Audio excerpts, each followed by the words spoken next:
Hello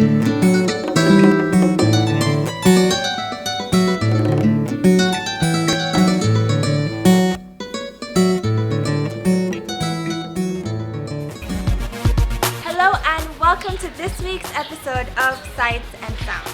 Today I am about 17 kilometers from the city center of Dar es Salaam in a place called Ukonga. We're here to talk to the boys behind niafikra, and what they do there is software development. Now we're really excited because these are young Tanzanians who are showing an entrepreneurial spirit and are fully part of the digital age.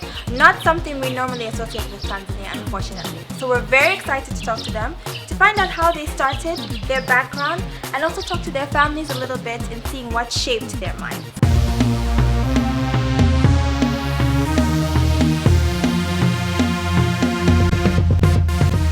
Alright guys, thank you for taking the time out to talk to us. Let's get into it. So tell me, how did you guys come about with the idea of niafikra? I'll throw that to you, Boniface. Okay, that started a long way ago. But then the first name wasn't actually niafikra. Mm-hmm. You know, at first I was doing software development. I was writing program by myself. Yeah. Okay, while I was in college. And it's during second year that I met in Buana. Mm-hmm. I was writing something, and then I had somebody told me like, okay, there is somebody else also doing the same thing like what you did. Okay, I was interested, and then I met this guy. Yeah. And the good thing is we're in the same class. So I showed some couple of my programs. He showed me some of his programs, and then we started working together. Right. Yeah. So from there, he was working on a certain platform. It was called Zapnet. Okay. And I was working on some hospital management tool, and then looking at what he had and looking at what I had, and I thought like together we could like mix up and create something cool.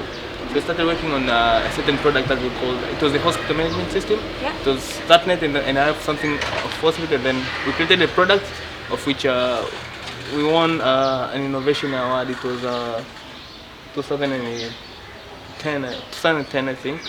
It was The two of you won an innovation award. Okay. Yeah, it was IETIDO Innovation Award. Yeah, we came the first place with that tool that we created. Wonderful. Yeah, so after that, then we started working together, and he was staying in a. So we were always working at his room because, you know, in my room I couldn't talk to other people. You know, other people are not interested in programming, so I had to go to his room. Okay. That's where I'm in a place that I can sit and say like I'm coding. I can say something and somebody will be interested about And it. somebody would understand Yeah, what will you're talking understand about. what I'm talking Okay. about. So Yes. yeah, Okay. yeah. So we started.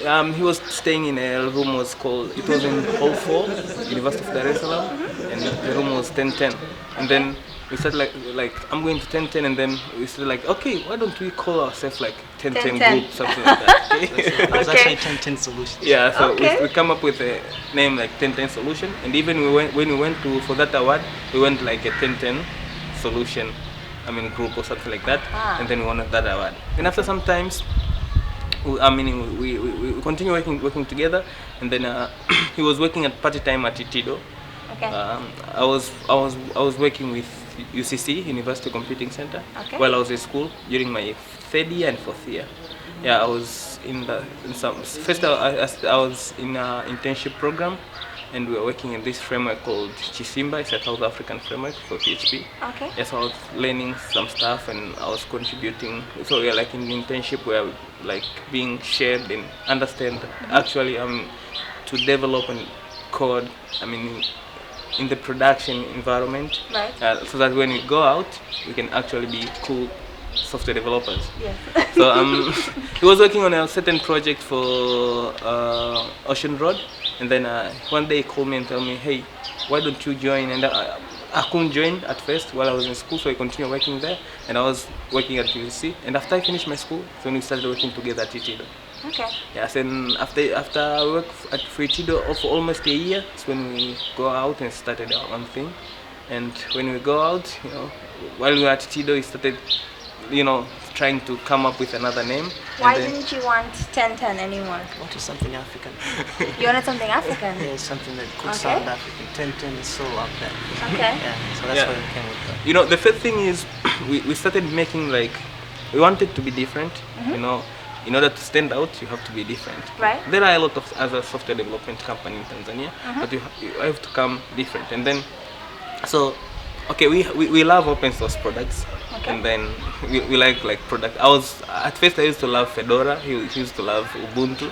And then there are a couple of other products that we used to love. And then most of the products they use like natural names, African names. Right. For example, Ubuntu, Fedora, they're all African names.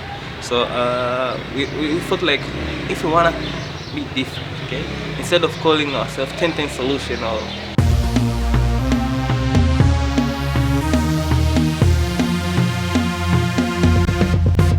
So let's break down the name and the meaning of the name.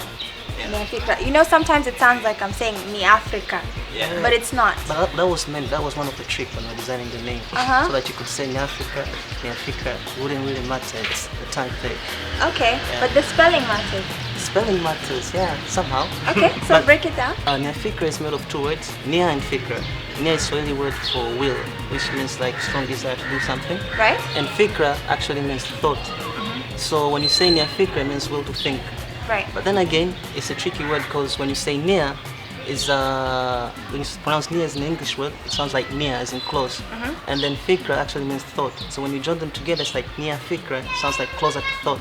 So what we do is we aim to make what can actually be thought of and what is actually built very close. So closer to thought, near fikra. Well, that sounds good and clever and African, which is what you wanted. Exactly. Okay.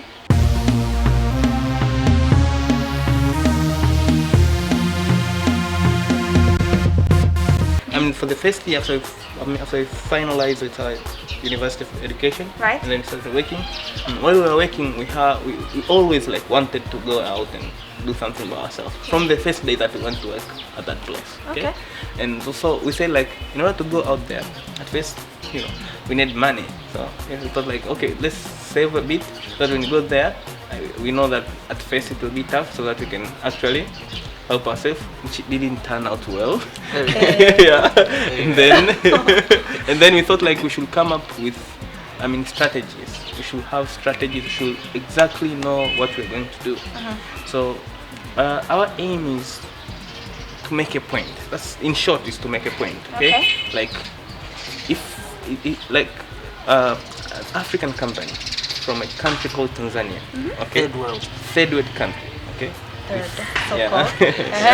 So we actually made, a cool product that's actually used all over African, okay, and even all over the world. And beyond. So so our target currently is to be a de facto, okay, software development country, company for the region of East Africa. Okay.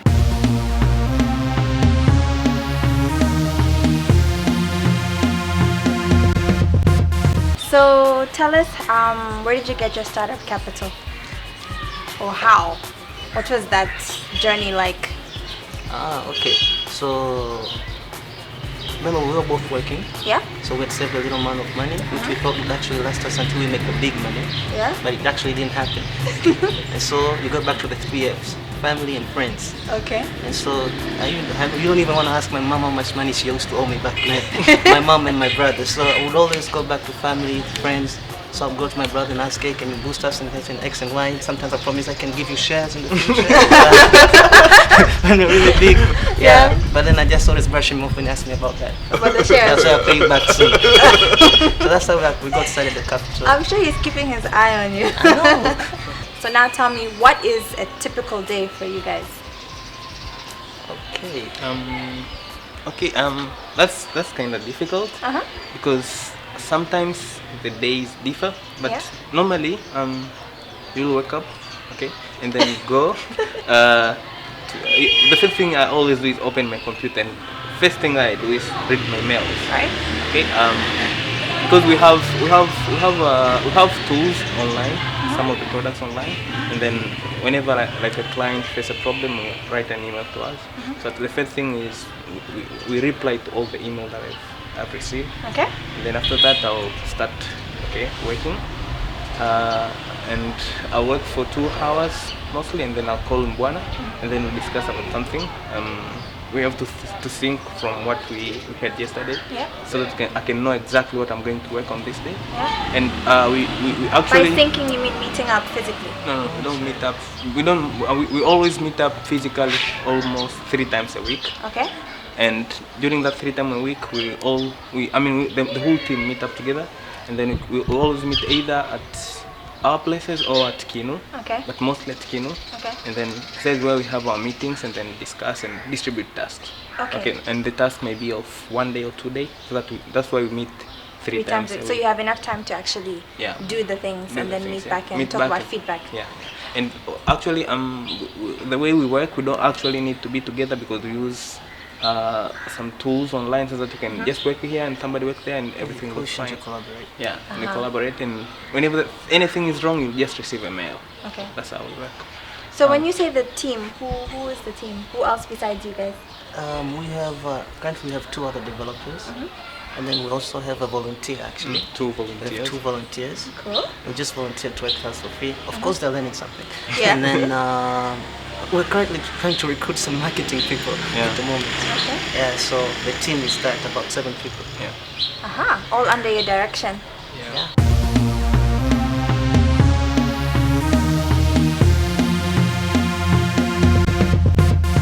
Okay, now we are inside and we are very honored because Mama Mwana has opened the doors of her home to us so that we can get a little more dirt on Mwana. Not really, just find out a little bit about what's shaped him. So thank you for having us in your house. Yeah, you're welcome. Okay. All right, let's get straight to the story. So we want to know, did Mwana show any interest in programming or anything from an early age? Okay. Yeah.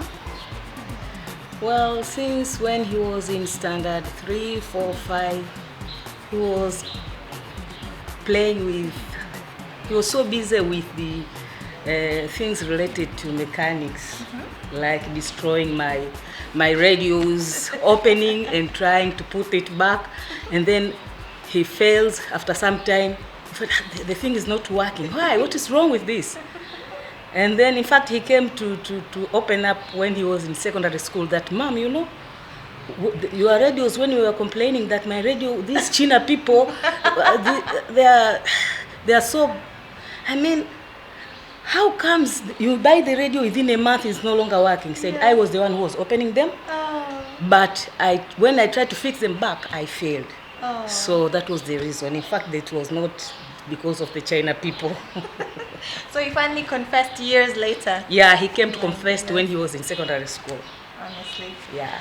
Okay, but it shows that he had a curiosity about fixing things, Yeah. putting things He together. was so curious.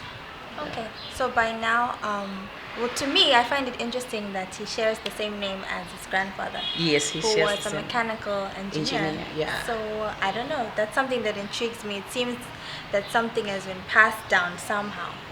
Because even with Boniface, when we went to his uncle's shop, he says he used to help his uncle with the investments and stuff. So it seems family helps to somehow influence. Yes, in fact, the family has some influence when you are in bringing up the child. Yeah.